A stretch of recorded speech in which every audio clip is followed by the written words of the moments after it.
There are various classes of contractor in MES with different tendering limits. These are SS class, S class, A class, B class, C class, D class, E class with different tendering limits. Enlistment of SS class contractor is carried out by ENC branch, and enlistment of S to D class contractor is carried out by Chief Engineer Command. Enlistment of E class contractor is carried out by CWA office. If there is no CWA office, then Chief Engineer Zone or project shall carry out the enlistment of E class contractor. There are various categories for works in which enlistment of contractor is carried out, and these are A, B, C, D, in which there are various subcategories like A1, A2, A3. These are mentioned in detail in manual on contract, which can be referred. Application for enlistment has to be submitted by the contractor on IFW 2190 to the appropriate registering authority. Fresh enlistment in MES is open for all classes of category presently. However, a C, D, E class enlistment is carried out from time to time, has been carried out.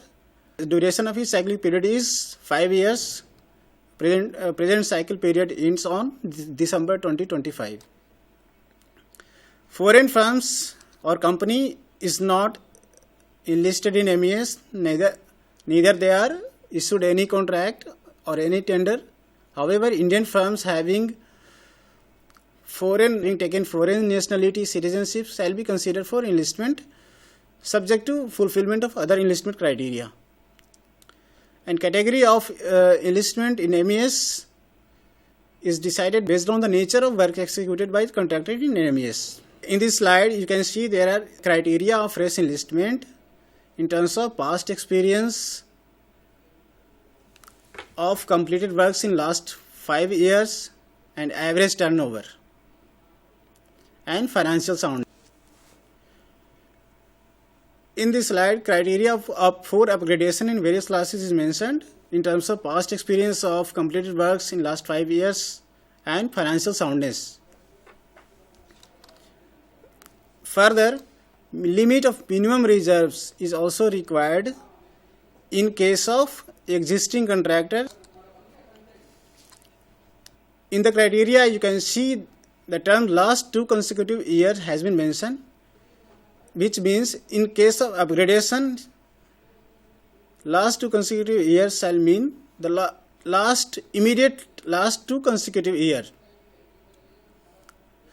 In the previous 5 of the 2 consecutive financial year in last 5 financial years before the date of application of for enlistment. All the documents submitted in terms for work experience turnover is required to be independently verified by the registering authority from the issuing authority. The document from where it has generated later has to be issued to those offices for verification purposes. Annual turnover for enlistment shall mean the turnover from all such businesses in which annual turnover to be considered for enlistment purpose shall mean turnover from all businesses carried out by the applicant firms in relation to construction work related to category of work for which enlistment is being sought. Upgradation of contractor is carried out gradually in stages. Like upgradation of enlisted contractor shall be gradually done in stages. Like each time one class they will upgrade it by one class. However, there are cases in which upgradation can be considered by 2 class with the approval of ENC branch if the performance of contractor is of very high order. The definition of very high order is given in manual contract, which can be referred. There are many documents required to be submitted by the contractor for enlistment. First of all, application has to be submitted on the form IAFW 2190, which is available in manual on contract. Colored photograph has to be pasted on application, and those has to be self-attested. Next document is affidavit for constitution of firm. Then list of work executed during last 5 years, including copies of work order, work allotment letter, copies of completion certificate, and Form 16A TDS certificate for GST purpose. Annual turnover certificate duly attested has to be also submitted along with the balance sheet. Turnover certificate must bear UDI numbers.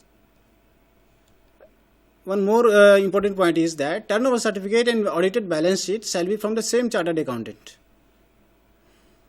If in the case of balance sheets are not audited, Form 26 AS or annual GST returns can also be forwarded in support of turnover.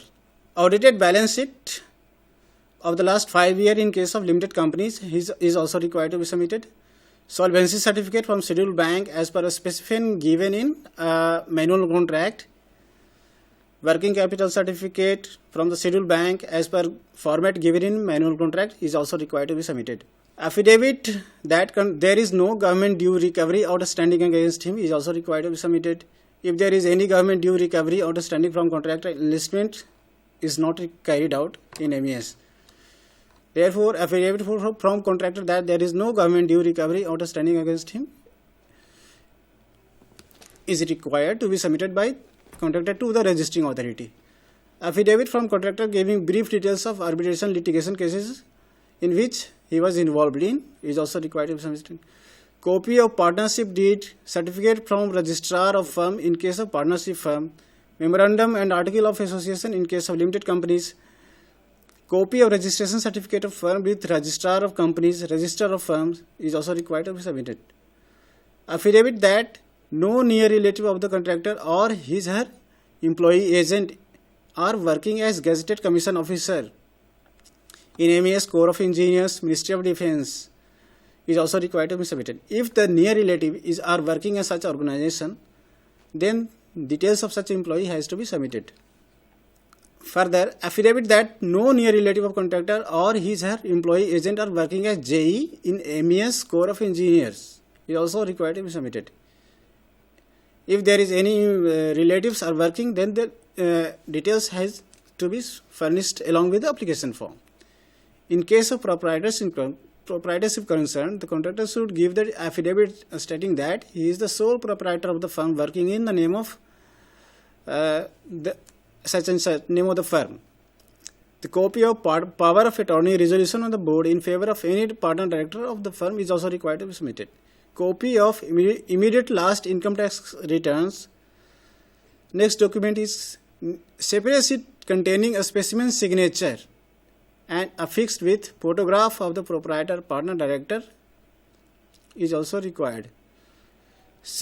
PAN card shall be submitted of each proprietor partner director and the firm and company. PAN card of the firm company, PAN card of proprietor, each partner, each director. This has to be self-attested. GST registration certificate, EPF registration, ESIC registration certificate is also required. Affidavit that firm is not debarred, blacklisted is also required to be submitted. All these documents shall be signed. All the documents required for enlistment purpose shall be signed by proprietor, all partners, all director, unless specifically authorized to a partner or a director by resolution of the board. Photocopies of the documents shall be self-attested. Registering authority can also ask production of original documents to verify the photocopies. Once the decision to enlist a particular contractor has been taken by registering authority, then the contractor will be asked to submit a standing security deposit appropriate to that class and execute a standing security bond. Unless contractor decides to deposit EMD or individual security deposit for each work he tenders. On the submission of standing security deposit, a standing security bond in the format of which is available in manual contract, accepting of this bond shall be accepted by the registering authority if otherwise found in order. Thereafter, registering authority will issue enlistment certificate in which class and category shall be mentioned along with the index number with validity of enlistment letter shall also be mentioned. I hope in this video you could have got some idea of what are the documents required to be submitted by contractor for enlistment in MES and what are the procedures. Thank you.